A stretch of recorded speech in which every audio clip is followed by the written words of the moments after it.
حمدا كثيرا طيبا مباركا فيه أشهد أن لا إله إلا الله وحده لا شريك له وأشهد أن محمدا عبده ورسوله اللهم صل وسلم وبارك على سيدنا محمد وعلى آله وصحبه وسلم سبحانك لا علم لنا إلا ما علمتنا إنك أنت العليم الحكيم اللهم علمنا ما ينفعنا وانفعنا بما علمتنا وزدنا علما ربنا لا تزغ قلوبنا بعد إذ هديتنا وهب لنا من لدنك رحمة إنك أنت الوهاب أما بعد.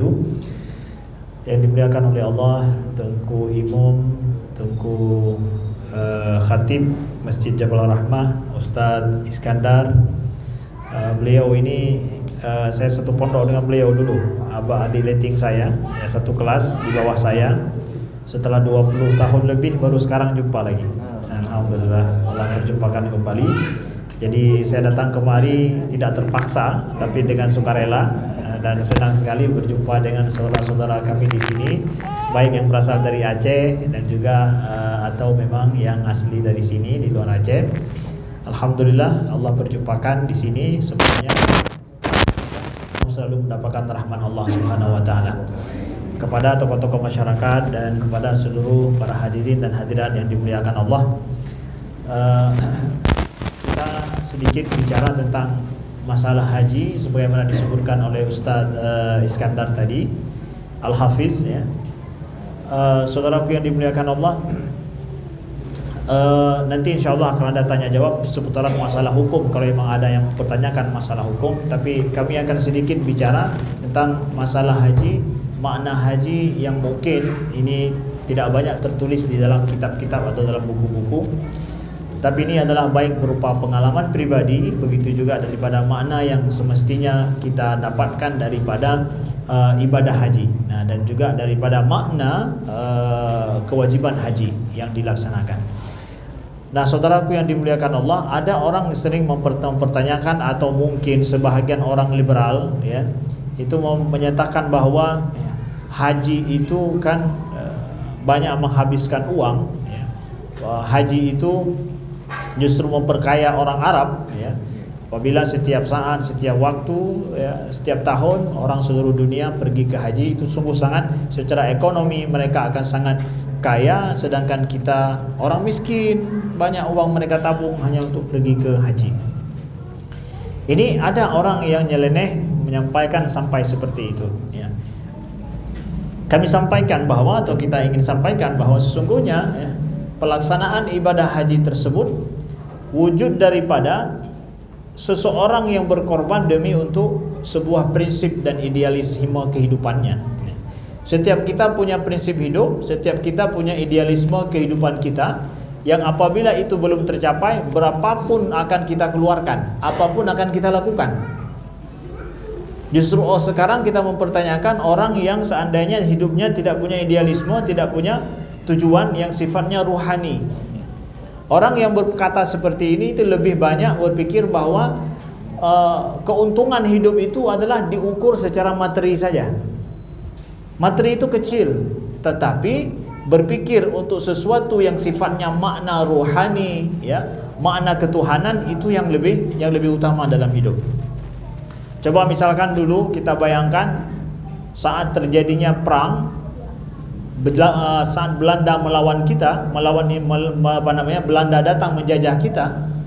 Kalau seandainya orang semua berpikir secara materi, maka mana lebih baik kita bersekongkol dengan Belanda dan kaya, hidup mewah, dan kita tidak akan berdarah-darah dengan melawan Belanda. Melawan Belanda akan bunuh diri. Hidup tidak akan nyaman. Hidup akan susah. Kadang meninggal mati di hutan belantara, dikejar-kejar sama Belanda. Tapi kalau kita bersekongkol kemudian membantu Belanda, kita akan jadi apa? Kita hidup akan mudah, kita diperkaya oleh Belanda, kemudian anak kita akan masuk sekolah Belanda, semuanya enak, nyaman.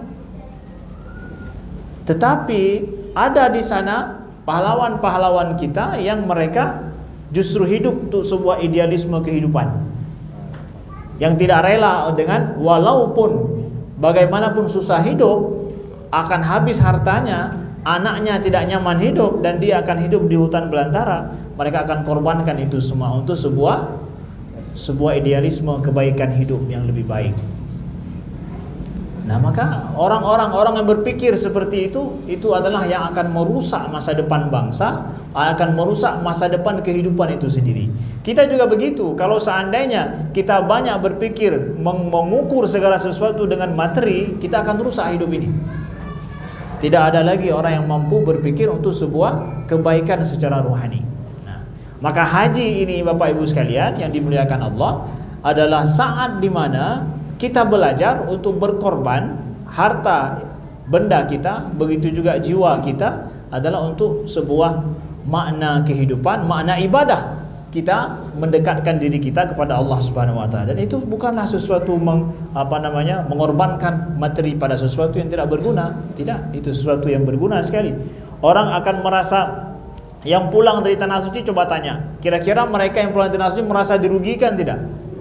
Atau justru merasa ingin balik lagi nanti?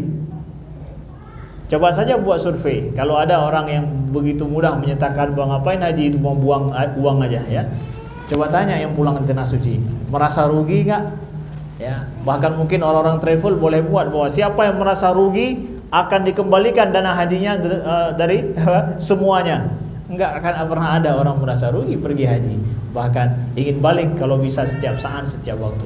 Ini menunjukkan betapa bahwa ibadah Islam ini ya, dalam pelaksanaan ibadah haji ini orang merupakan sesuatu yang sangat luar biasa sesuai dengan kebutuhan rohani manusia. Nah, kemudian dalam Islam ini kita lihat ibadah kita ada yang ibadah badaniyah seperti sholat, ada ibadah harta seperti zakat ya. Haji ini kumpul dua-duanya. Harus jasad harus kuat, kemudian uang harus cukup, bekal harta harus cukup, baru kemudian bisa pergi haji. Jadi haji ini merupakan puncak daripada ibadah seseorang, puncak daripada ibadah kita terhadap Allah Subhanahu wa taala. Makanya dia dijadikan sebagai rukun Islam yang terakhir. Ibaratkan adalah segala kemampuan jasad kita buktikan dengan haji, segala kemampuan harta kita buktikan dengan haji. Najak haji mana? Sanggup pergi haji enggak? Sekaya-kaya saya sampai saya sanggup pergi haji. Makanya orang Aceh dulu ya membuktikan dia telah kaya itu dengan kemampuan dengan haji, sudah jadi tengku haji. Kalau udah jadi tengku haji kah nanti pilih. Ya, hidupnya sudah tenang, hidupnya sudah nyaman, walaupun meninggal enggak masalah lagi. Ya, kemampuan hartanya sudah sampai membawa dia ke tanah suci, udah kaya itu. Oh, ternyata pulang dari tanah suci masih kaya juga, luar biasa. Ya, walaupun pergi ke tanah suci dia jual lampuh sana, lampuh sini, dia jual tanah sana, tanah sini, udah cukup, itulah kekayaan hidupnya sudah cukup. Nah, jadi kalau seandainya saat ini kita memiliki kemampuan harta yang bisa mengantarkan kita ke tanah suci, maka wajib ke atas orang tersebut untuk meniatkan pergi ke tanah suci. Walillahi 'alan nasi hajjul bait man istata'a ilaihi sabila. Allah telah mewajibkan kepada manusia ini untuk berangkat ke tanah suci bagi siapa yang mampu menempuh ke sana. Bagi yang mampu diwajibkan. Nah, maka oleh sebab itu siapa saja yang sudah punya kemampuan menuju ke sana, melihat kepada pendapat jumhur para ulama, apabila tidak dia memiliki bekal, kemudian dia jasadnya sehat, udah berangkat, tunaikan niat kita ke tanah suci walaupun ngantri. Kita akan ngantri lama Ustaz, sampai 30-50 tahun. Ya. Masalah sampai ke tanah suci itu urusan Allah. Tapi niat ke tanah suci udah ditunaikan belum?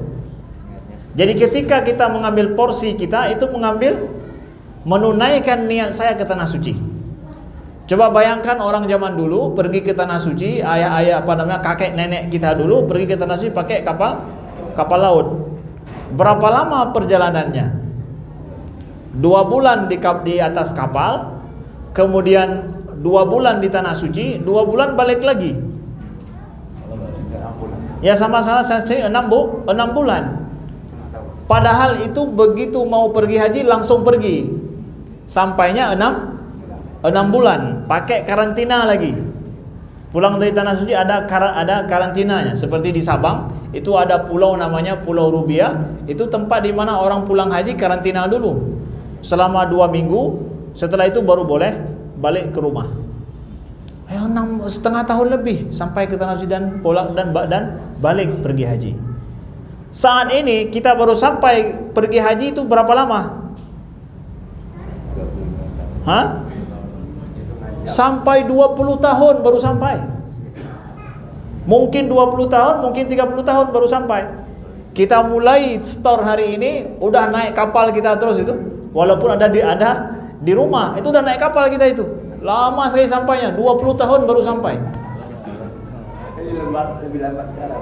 Ya lebih lama sekarang jadinya. Jadi nggak ada masalah. Gimana Ustaz, saya masih di rumah saya nih? Enggak, itu udah pada naik kapal semua itu. Ya, udah beli tiket dan naik kapal. Cuma sampainya 20 tahun, mungkin 30 tahun. Wallahu alam kapan sampai. Ya, orang zaman dulu juga begitu. Wallahu alam, terdampar ke sini yakinnya nggak sampai, terdampar ke sana lama sampainya. Nah, begitu. Tunaikan. Oh, kita meninggal di tengah jalan, belum sampai ke tanah, yang meninggal di atas kapal. Nggak ada masalah. Allah nggak akan pertanyakan, uangmu ada, kenapa tidak engkau pergi haji? Sudah ya Allah, aku sudah pergi haji.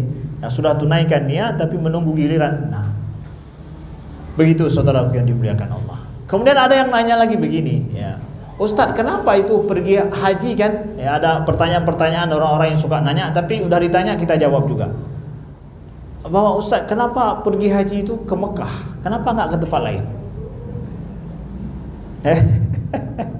Kenapa ke Mekah? Kenapa nggak ke tempat lain? Jawaban mudahnya, ya Allah udah nyuruh ke sana kan? Ya, wa'adzin fin nasi bil haji ya'tuka rijalan wa ala kulli dhamirin ya'tina min kulli fajin amiq. Ya. Udah, wa'adzin finnas, seru untuk manusia semua supaya mereka pergi haji ya ke Baitullah Haram. Itu seruan daripada Nabi Ibrahim. Allah suruh untuk serukan manusia pergi ke sana. Jawaban mudahnya adalah, ya Allah sudah nyuruh begitu, ngapain lagi? Udah nggak kita pertanyakan mau ke Mekah, mau ke mana aja, mau ke Palestina, Allah suruh ya kita pergi juga.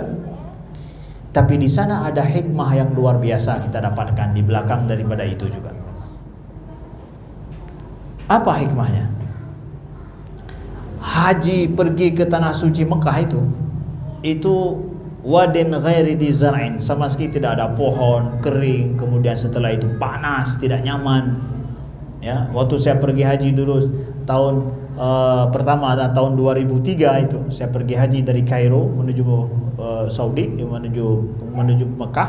Pengalaman pertama saya lihat adalah bahwa ketika akan pergi ke Masjidil Haramnya kok nggak nampak dari jauh ya. Padahal masjidnya besar, menjulang tinggi. Di foto-foto kita lihat, mestinya dari jauh sudah nampak dia. Kenapa tidak nampak? Yang ada adalah naik bukit, turun, jalannya belok-belok, kemudian mana masjidnya? Itu di pinggiran bukit. Jadi masjid itu ibaratkan dalam sebuah kolong begitu, kolong bukit. Beda dengan Masjid Madinah yang terhampar dari jauh kita bisa lihat. Itu di sebuah kolong bukit. Kenapa di sini mesti ada Ka'bah ya? Ya. Kemudian suasana tidak nyaman, keluar dari situ panas luar biasa. Nggak ada pemandangan indah yang bisa kita lihat. Nggak ada pemandangan indah di sana yang bisa kita lihat. Panas lagi bahkan. Coba bayangkan kalau seandainya Ka'bah itu ada di Switzerland, di Swiss. Alhamdulillah saya udah pergi ke Swiss juga, 2 tahun tinggal di sana. Saya pikir bahwa semua orang akan mau pergi ke sana. Kenapa? Indahnya pemandangan Swiss itu. Gunungnya, lautnya, danaunya, saljunya semua. Ka'bah itu nggak ada apa-apanya dibandingkan dengan indahnya gunung mungkin di sana. Kalau seandainya Ka'bah itu ada di Switzerland, maka orang akan pergi ke sana bukan untuk ibadah. Ya, apa juga? Ibadah cuma sebentar. Yang lain apa? Naik gunung, main salju, ya. Kemudian terus apa-apa gitu, ya. Pemandangan yang sangat luar biasa indahnya. Nah, kalau seandainya Mekah di Switzerland, ya, maka orang pergi ke sana bukan untuk ibadah, bukan untuk rohani dia, untuk apa juga? Materi juga akhirnya. Udah di kampungnya indah, ada materi di sana, dia senang, enak, enjoy, suka-suka hati dia, pergi ke sana juga dapat hal yang sama. Sekarang di Ka'bah, di Mekah, nggak ada itu semua. Bagi yang ingin pergi ke sana untuk tur, mencari indahnya alam, rugi pergi ke sana. Rugi, nggak ada apa-apanya pergi ke sana untuk itu. Tetapi pergi ke sana adalah untuk membuktikan keindahan rohani kita, keindahan keyakinan kita, mendapatkan sesuatu yang sifatnya ilahi. Dapat nggak itu? Nggak dapat, ya udah rugi pergi haji berarti. Ya. Kita betul-betul pergi ke haji itu, ke Ka'bah yang nggak ada pemandangan alam yang indah, justru kita mendapatkan pengalaman rohani yang sangat indah, luar biasa. Orang pergi dari kampung, ya, pergi dari kampung dia jauh-jauh, katanya kakinya sakit, ya, ke pinggangnya sakit, nampak gimana waktu tawaf, tahu-tahunya sampai ke sana lebih kuat dia daripada orang yang sehat di kampung. Banyak kedapatan begitu. Oh, bapak yang udah merasa sakit pinggang, sakit ini, tapi dia dengan ikhlas hati siap pergi beribadah ke sana, didapatkan sakitnya semua hilang. Terjadi luar biasa. Pada saat saya pergi haji, kami karena masih remaja kan, naik ke Jabal Nur. Kami naik ke Jabal Nur, tempat ke Gua Hira. Di sana ya, perjalanan naik ke Gua Hira itu adalah 2 jam. Ya. Anehnya saya dapatkan apa? Ya, ada nenek-nenek dari Bandung. Ya, dia sedang turun. Kami pergi untuk berangkatnya jam 6, sampai ke sana jam 8 kurang, nenek itu udah mau turun. Kapan naiknya? Ya, nenek kok sampai ke sini, saya lihat umurnya nggak mungkin ini. Kita aja udah kecapean luar biasa. Ya, kok bisa sampai ke sini? Iman nak yang menyampaikan saya ke sini. Nggak merasa capek dia. Begitu naik sampai ke gua, udah turun terus, nggak ada istirahatnya. Kenapa? Iman. Ya, pengalaman rohani yang berbeda. Ya. Nah, saudaraku yang dimuliakan Allah, Mekah, ya, di mana di situ ada Ka'bah, dan ke situ kita pergi haji karena pergi haji ini untuk ibadah, bukan sama sekali mencari dunia. Sama sekali bukan mencari dunia. Nah, bagi siapa yang pergi baik haji ataupun umrah, dia adalah di sana untuk membuktikan rohani dia, membuktikan ibadah dia, pengalaman ibadah dia dengan Allah Subhanahu wa ta'ala, dengan kondisi geografis negara yang seperti itu, yang sangat gersang sekali.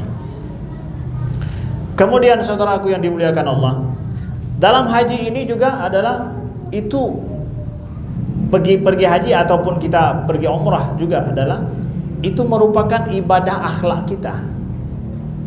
Kita pergi haji, pergi umrah, itu ibadah akhlak kita. Faman farada fihi al-hajj fala rafatha wala fusuqa wala jidala fil hajj. Barang siapa yang dia itu, ya, meniatkan pergi haji dan dia melaksanakan haji, maka fala rafath, jangan dia berkata-kata kotor, wala fusuqa, jangan dia berbuat fasik, wala jidala, dan jangan dia saling berselisih di haji. Tidak bisa, ya. Haji itu kita tidak berselisih dengan kawan kita, tidak berdebat dengan saudara kita, tidak marah-marahan dengan saudara kita, kemudian tidak ada perbuatan maksiat yang kita lakukan di sana, yang baik yang maksiat ataupun makruh, nggak ada.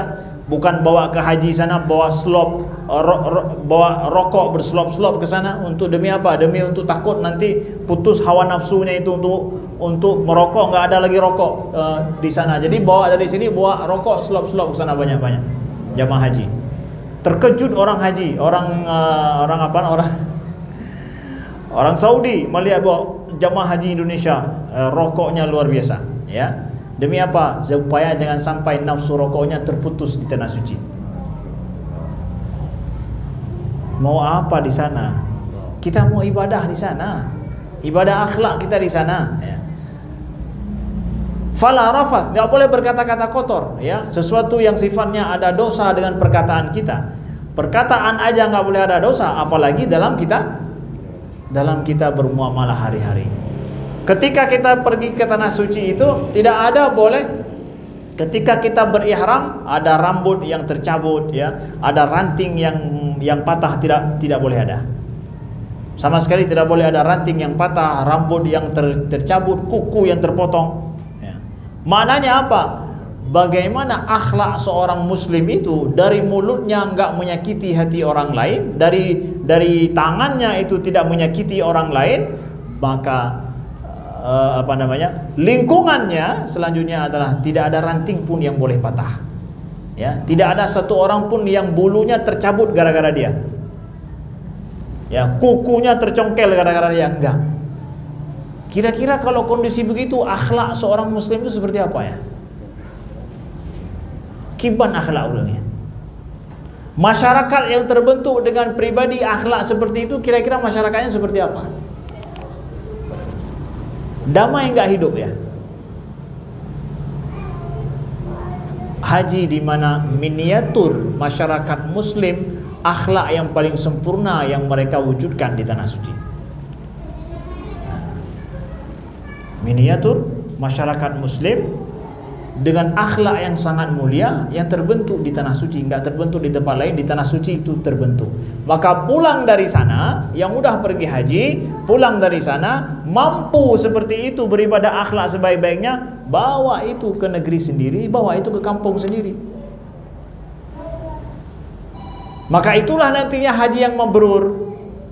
Ya, haji yang mabrur kata Nabi sallallahu alaihi wasallam, laisa lahul jaza illal jannah. Enggak ada balasannya haji mabrur itu kecuali dengan syurga.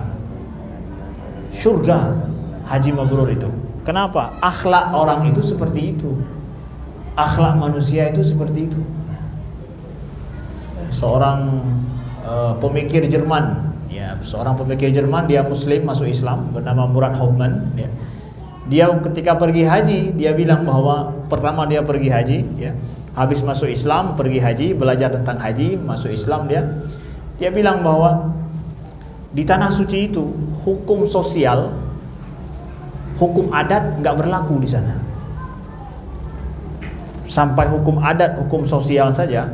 Semestinya hukum sosial di tempat lain berlaku di tanah suci juga, tapi ini katanya enggak berlaku. Gimana maksud dia? Dia bilang bahwa ketika ada satu mobil tiba-tiba nyerempet dan masuk ke kerumunan orang yang sedang berjalan kaki, jamaah yang banyak, masuk tiba-tiba dia dengan tanpa dikendalikan dengan baik oleh yang punyanya ini, yang entahkah dia agak sedikit ugal-ugalan jalannya taksi, ya, menabrak orang sampai jatuh. Maka kita akan biasanya seperti ini, apa yang akan terjadi? Jamaah di situ akan keluarin tukang taksinya ini, ditampar semuanya, atau yang kena luka itu maka dia akan minta tuntut. Dia lihat bahwa nggak ada kejadian itu. Tukang taksi hanya minta maaf, yang lain memaafkan, yang jalan di situ mengusap-ngusap bahu tukang taksi itu supaya dia ngantuk, kamu jangan ini, supaya jalan dengan baik. Nggak ada marah, nggak ada apa-apa. Yang terluka juga nggak ada masalah apa-apa. Diam, nggak ada masalah. Masing-masing menerima dengan apa yang terjadi dengannya, dan dia yang melakukan itu minta maaf saja. Udah selesai urusan, nggak ada masalah apa-apa. Ini bukan ilmu sosial begitu. Anda disakiti, minta hak. Ya, ada orang yang maka ini enggak berlaku begitu di haji.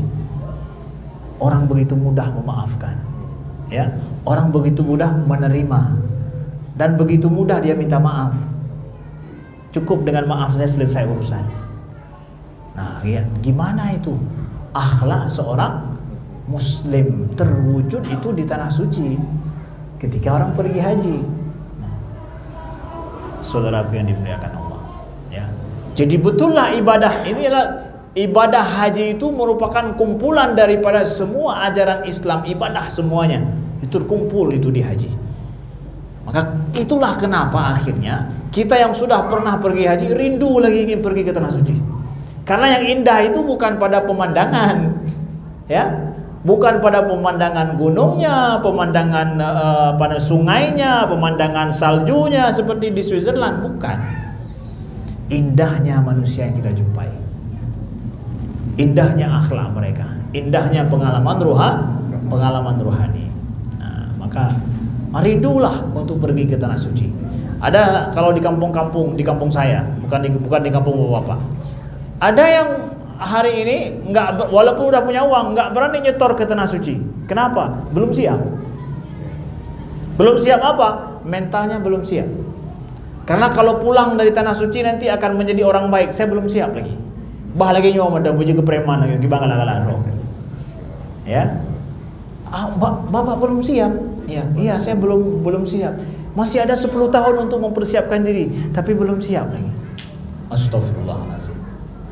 Belum siap menjadi orang baik, ya. Belum siap untuk menjadi orang dekat dengan Allah Subhanahu wa taala. La haula wala quwata illa billah. Ini betul-betul orang yang matrud, orang-orang yang terusir, ya. Nauzubillah. Ya. Maka saudaraku yang dimuliakan Allah, siapa yang belum punya kemampuan, rindulah untuk pergi ke tanah suci. Ya, siapa yang sudah punya kemampuan, berdoalah kepada Allah segera diantarkan ke tanah suci, sampai ke tanah suci. Yang sudah pergi ke tanah suci, maka silakan pergi perbanyak umrah. Nah, dan ada masalah hukumnya yang terjadi saat ini, perlu kita jelaskan bahwa ada orang yang hari ini menganggap bahwa haji ini kan harus ngantri sampai 30 tahun. Umur saya Ustaz belum tentu akan sampai ke tanah suci. Jadi daripada saya pakai untuk pergi haji, nyetor haji, yang lebih baik saya pakai untuk umrah saja, kan sama-sama ke tanah suci juga. Sama-sama sampai ke Ka'bah. Kalau pergi umrah justru langsung sampai, pergi haji entah kapan sampainya. Maka dipakailah uang ini enggak nyetor ke tanah suci, tapi pakai untuk umrah. Ini salah minum obat. Ya.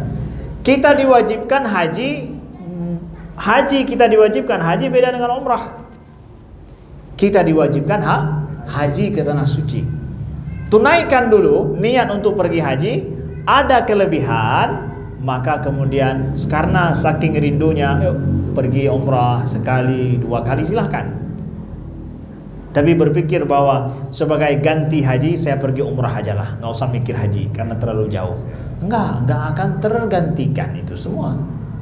Kita diwajibkan haji, bukannya karena haji itulah yang wajib, bukannya umrah yang sunnah itu. Ya, nah, cuma sambil menantikan silahkan pergi. Begitu, ya. Berapa menit lagi azan kita di sini? Kalau di Aceh jam 8 azannya, ini jam ya. 10 menit lagi ya. 10 menit lagi. Baik. Yang terakhir adalah poin terakhir yang ingin kami sampaikan di sini. Ketika pergi haji, orang haji melakukan wukuf. Setelah wukuf itu tanggal 9 ya. Tanggal 10 kita berhari raya. Ya kan? Hari raya Idul Adha. Hari raya Idul Adha disebut dengan hari raya apa? Hari raya akbar, Idul Akbar. Idul Akbar itu artinya hari raya besar. Berarti kalau hari raya Idul Fitri, hari raya kecil. Yang besarnya Idul Adha. Dalam perayaan kita mana lebih besar? Ya? Idul Fitri lebih besar. Bahkan pulang kampung rencana Idul Fitri, Idul Adha ada rencana pulang kampung? Ada rencana enggak? Enggak ada rencana Ustaz, enggak ada rencana. Udah. Ya. Nah, Idul Fitri kita libur berapa hari? 1 minggu. Idul Adha 2 hari. Secara syariatnya Idul Fitri libur kita nggak boleh puasa berapa hari? 1 hari. Idul Adha nggak boleh puasa berapa hari? 4 hari. Nggak boleh puasa 4. Ngapain juga nggak boleh puasa? Ya makan minum senang-senang ya, bawa kambing, potong kambing dengan keluarga, makan kambing silakan. Kambing panggang, kambing goreng, kambing gulai, kambing macam-macam. 4 hari itu pakai kambing macam-macam masakan. Makan rame-rame. Hari tasyrik itu nggak boleh puasa, hari makan minum. Itu hari libur semua itu. Maka kalau di Mekah, kalau di negeri Mesir misalkan itu libur, itu hari tasyrik itu semua libur, nggak ada masuk kerja. Karena itu kalau hari Idul Fitri ya mungkin cuma 3 hari saja. Ini sampai 1 pekan liburnya. 1 pekan libur hari raya. Kenapa dia menjadi hari raya akbar? Nah, akbarnya itu kenapa? Terserah mau kita rayakan atau enggak kita rayakan, tapi dia Idul Akbar di sisi Allah dalam syariat kita. Karena Al-Hajju Arafah, sesungguhnya haji itu Arafah. Puncak ibadah haji itu adalah padang Arafah, wukuf padang Arafah. Di padang Arafah apa yang terjadi? Yang terjadi di padang Arafah adalah setahun sekali. Ini adalah tujuan Islam di atas muka bumi. Mau tahu Ustaz apa tujuan Islam di atas muka bumi? Lihatlah hari Arafah seperti apa.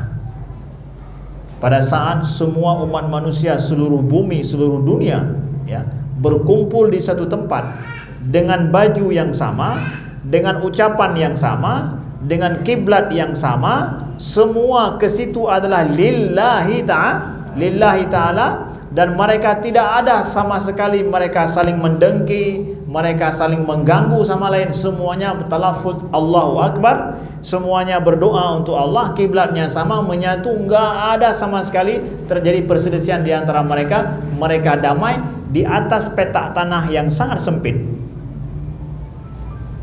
Mestinya kan kalau orang ramai begitu, buatlah lebih besar lagi, diperbesar segede berapa kali GBK gitu ya. Buat lagi terus begitu ya.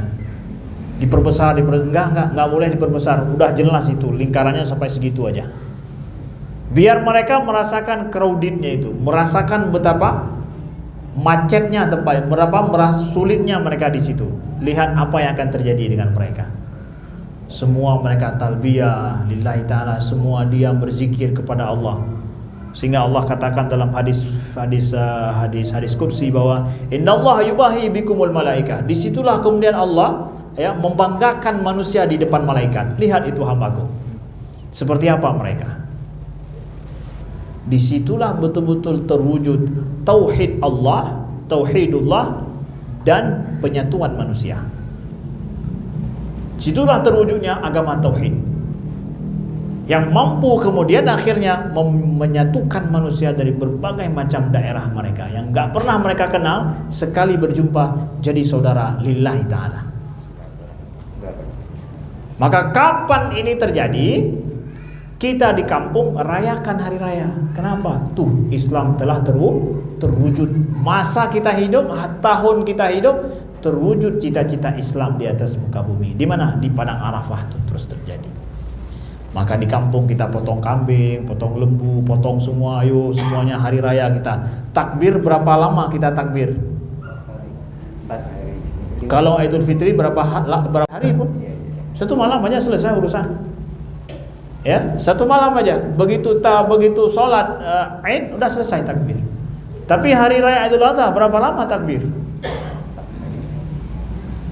Kenapa kita lama merayakan itu yang terjadi di sana? Apa urusan hari raya orang di sana pergi haji, kita di sini yang sibuk? Kita itu yang terjadi di sana, kita hari raya di sini.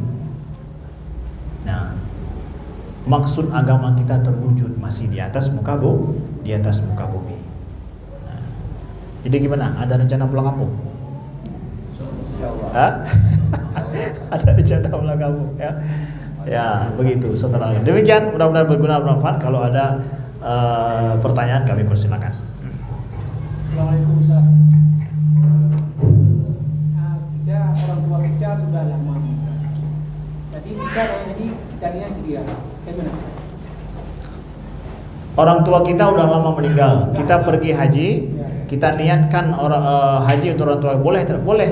Itu haji badal. Datang kepada Nabi SAW seorang wanita menanyakan kepada Nabi, ya Rasulullah, inna ummi nadharat an tahuj wa matat qabla an tahuj. Ya Rasulullah, ibundaku ingin pergi haji, bernazar pergi haji, tapi dia meninggal sebelum dia melaksanakannya. Afa ahujju anha? Apakah aku melaksanakan haji sebagai ganti daripadanya? Kata Nabi, bukankah hutang, kalau ada hutang pada manusia engkau tunaikan? Iya, maka hutang pada Allah lebih-lebih lagi. Maka kalau ada orang tua kita belum pergi haji, kita mampu, boleh. Walaupun orang tua kita nggak mampu ya, kita yang anaknya mampu, maka silakan. Kalau kita sudah pernah pergi haji untuk diri kita sendiri, lakukan haji untuk orang tua kita, boleh. Itu termasuk haji, termasuk ibadah yang boleh dibadalkan oleh orang lain. Nah, begitu juga kalau seandainya orang tua kita punya kemampuan pergi haji, dia punya kemampuan pergi haji, secara uang ada, tapi nggak pernah nyetor haji, ya. Ketika kita suruh bahwa nanti adalah tahun depan, sampai beliau meninggal nggak belum nyetor, nggak mau pergi haji, maka ahli waris ambil uang warisannya itu yang untuk pergi haji, pakai untuk pergi haji. Selebih daripada itu baru dibagi-bagi. Itu sebenarnya beliau sudah wajib haji tapi nggak mau pergi haji masa beliau hidup, maka laksanakan haji kita ahli warisnya ini. Nggak kita musyawarahkan bahwa kan kita musyawarahkan aja, nggak usah lah, udah beliau sudah meninggal, ya sudah uangnya kita bagi-bagi aja, udah selesai urusan, harta kita bagi. Nggak, ambil hartanya secukupnya untuk pergi haji beliau, selebihnya adalah baru kita tunaikan, kita bagi bersama sebagai harta warisan. Itu hutang dia pada Allah, hutang haji dia. Beliau sudah mampu sebenarnya tapi nggak mau masa beliau hidup. Nah begitu. Assalamualaikum. Sekiranya si A berangkat haji, dia sudah melaksanakan, tapi dalam hatinya mau mengajukan ayahnya atau orang tuanya dalam waktu yang sama, apakah itu bisa, Ustaz? Atau harus diwakilkan kepada orang lain? Seseorang yang pergi haji ingin menghajikan orang tuanya, kita pergi haji dengan satu niat. Kalau niat untuk diri kita, maka hanya untuk diri kita, nggak bisa didobelkan niatnya, ya nggak bisa. Maka kalau pergi untuk orang tua kita, ada satu orang lain yang melaksanakan haji ihram dengan niat untuk orang tua kita. Nah, begitu. Jadi kalau kita nggak ada orang yang bantu, ya udah kitanya nanti selanjutnya kita yang pergi atau kita bayar orang lain, ya. Lain tahun gitu. Lain tahunnya, lain waktunya. Ya. Begitu. Ya. Silakan, ada yang lain? Silakan.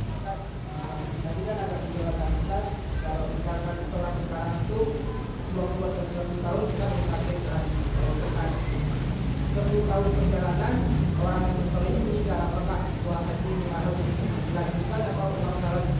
Ya, kalau orang itu meninggal di tengah jalan, apa uang haji dilanjutkan atau tidak? Nah, sekarang prosedur negara kita, uang yang itu, ya, uang yang itu, kalau seandainya ada daripada anak kita ataupun adiknya, itu boleh ngambil uang itu untuk dipakai ke tanah suci. Ya, boleh. Kalau nggak ada yang membadalkan, ya udah uang itu diambil oleh ahli warisnya, entah anak atau adiknya, untuk dia melaksanakan ibadah ke tanah suci.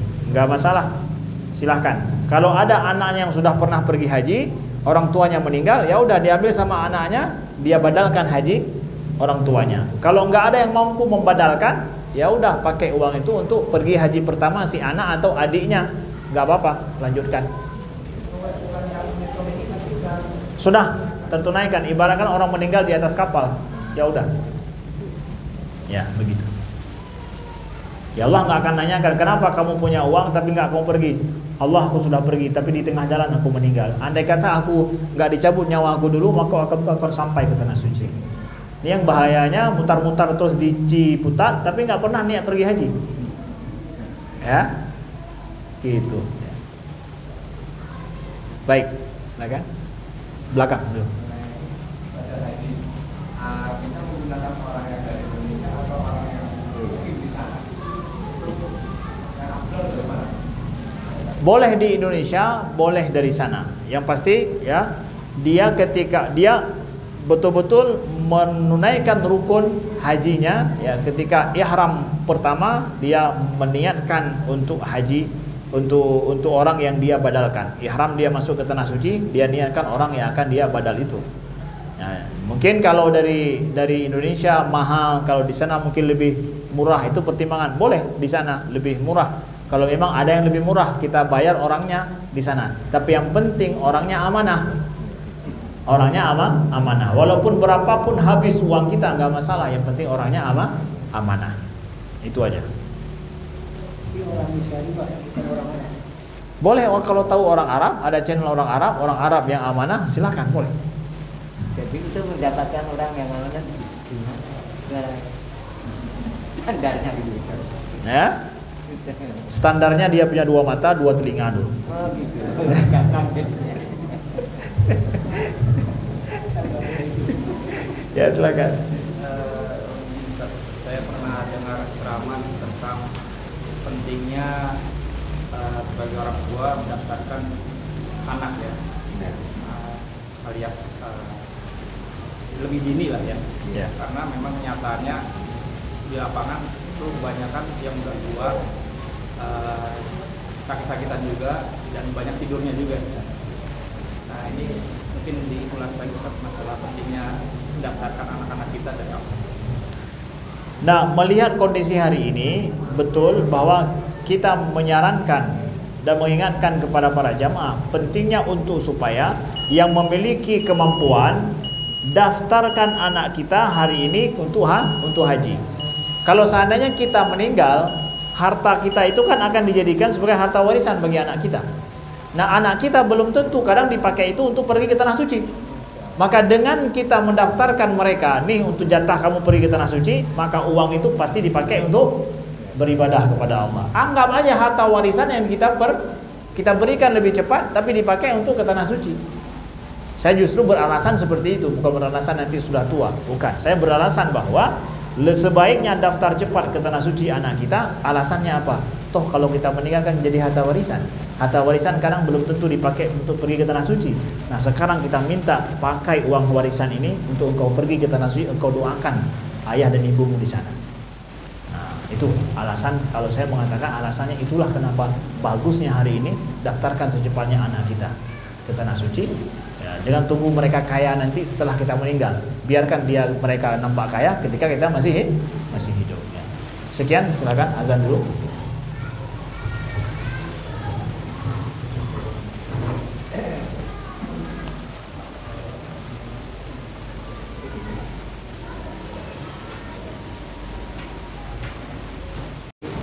Kategori mampu dan kategori mampu mendaftar haji itu bagaimana?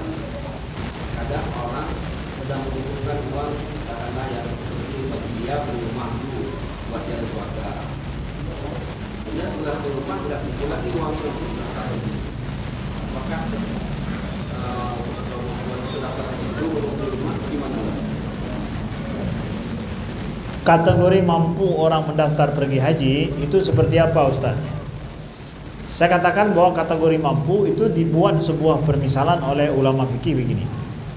Ada seorang anak muda, dia akan menikah, kumpulkan uang beli mahar untuk menikah. Nah kalau seandainya uang ini dipakai untuk menikah, ya sudah habis untuk menikah. Kalau seandainya dipakai untuk haji, maka berarti harus tertunda nikahnya. Sekarang bagi anak muda nih, dia pakai untuk pergi haji atau untuk nikah nih? Jawabannya yang sudah pasti apa? Nikah, ya. Tapi bukan begitu. Nikah itu walaupun uang ini udah dipakai haji nggak jadi nikah, ya. Nikah bagi seorang anak muda itu hukumnya 5. Wajib, sunnah, mubah, makruh, dan haram. Anak muda ini, apakah bagi dia menikah itu pada saat dia punya kemampuan ini, itu wajib dia menikah atau sunnah atau mubah? Wajib artinya apa? Kalau dia nggak menikah, dia akan jatuh dosa pasti. Bagi dia ketika punya kemampuan ini, uang yang ada sama dia, kemampuan yang ada untuk pakai haji bisa, nikah bisa, itu haji sudah wajib sama dia. Tapi karena ada wajib yang lain, nikah, sama-sama wajib berarti dia boleh memilih. Karena hukumnya sama. Bagi saya udah wajib haji, menikah juga sudah wajib bagi saya. Kalau enggak saya akan kena dosa. Berarti wajib bagi dia. Dia di sini boleh memilih. Mau nikah dulu atau pergi haji. Nikah dululah. Oke. Bagi dia ada hak memilih. Kalau seandainya bagi anak muda ini yang punya kemampuan harta seperti ini untuk menikah, tapi nikah bagi dia sunnah, haji bagi dia sudah wajib, ada hak dia memilih tidak? Coba pikirkan. Ada hak memilih dia? Mana bisa dipilih wajib dengan sunnah? Wajib. Ya wajib pastilah. Kalau ada yang milih sunnah atau yang mubah, salah minum obat kata orang Aceh. Ya, salah minum obat itu. Nah, begitu. Apalagi nikahnya mubah atau makruh mungkin. Arti makruh apa? Ya kalau menikah justru dia akan menyusahkan hidupnya. Dia tahu ini namanya kalau menikah justru saya menyusahkan hidup saya. Ya udah, hajilah dia. Begitu. Itu ukurannya begitu. Apalagi mau rumah. Dan rumah ini yang udah diancang-ancang adalah 2 tingkat, 2 lantai. Kemudian setelah 2 lantai mesti ada ini, mesti ada itu lagi. Kira-kira akan pembangunannya 10 tahun baru selesai sempurna semua. Gimana? Ukuran kalau masih nyaman bisa untuk apa namanya? Kontrak. Jadi kontraktor dulu sebelum punya rumah pribadi, ya udah haji, pakai untuk haji dulu, tetap jadi kontraktor dulu sampai kemudian punya rumah. Kontraktor maksudnya kontrak terus ya.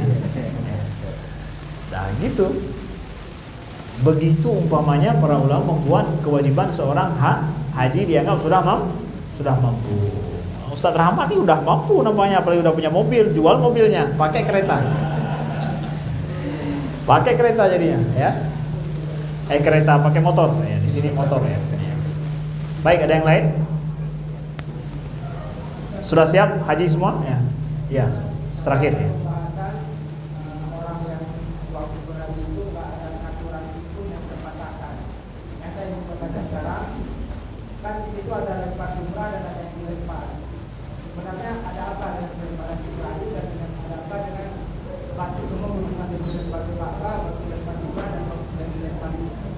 Ya, kenapa ada dilempar? Kenapa ada pakai batu? Ya, ada lempar, ada batu. Kenapa itu? Ya, yang menyuruh ketika kita untuk melempar itu adalah Allah. Dicontohkan oleh Nabi SAW 7 kali lemparan dan jumlahnya itu apa namanya? Hari pertama sekali 7 kali lempar, kemudian hari selanjutnya ada 21 anak batu anak kerikil sampai terus 3 kali, 3 hari kita lempar. Untuk apa itu?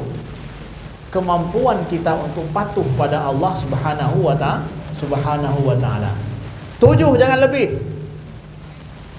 Siap, 7 tidak akan lebih. Udah 7 juta jangan buat 8 juta. Paham? 7 juta. Teken 7 juta, jangan bilang 8 juta. 7 batu, udah 7 batu, jangan lebih. Jangan kurang. Sampai ke sana ada yang tanya, Ustaz, ini batunya yang besar-besar atau yang kecil-kecil, Ustaz? Yang dibilang 7, digitnya 7. Mari beribadah dengan digit, dengan bilangan. Maka memperbengkak jumlah bilangan dan mengurangi apa artinya? Bukankah hari ini masalah bilangan ini menjadi masalah hidup? Betul nggak? Kita nggak jujur dengan digit itu, tidak jujur dengan nomor itu. Betapa banyak kecurangan pada nomor. Betul? Betul tidak? Pergi haji 7. Jangan kurangi, jangan tambahin. Hitung betul itu 7. Tepat sasaran. Kemana 7 juta itu dibawa? Tepat sasaran nggak? Atau dikurangi atau ditambah? Pas. Tepat sasaran, jamrahnya betul berarti. Perlu saya ulaskan lebih panjang lagi? Nggak perlu kan? Ya, sekian, terima kasih. Mudah-mudahan berguna dan bermanfaat. Alhamdulillahirrabbilalamin, hamdan yuwafi ni'amahu wa yukafi mazidah. Allahumma salli wa sallim wa barik ala sayyidina Muhammadin wa ala alihi wa sahbihi wa sallim. Allahumma ja'al jam'ana hadha jam'an marhuma wa tafarruqana ba'di tafarruqan ma'suma. Rabbana atina fid dunya hasanah wa fil akhirati hasanah wa qina adzabannar. Wa sallallahu ala sayyidina Muhammad walhamdulillahirabbil alamin. Mohon maaf atas segala kekurangan. Kalau nampak saya marah-marah, memang begitu orang Arab atau orang Aceh ngomongnya begitu, ya. Mohon maaf.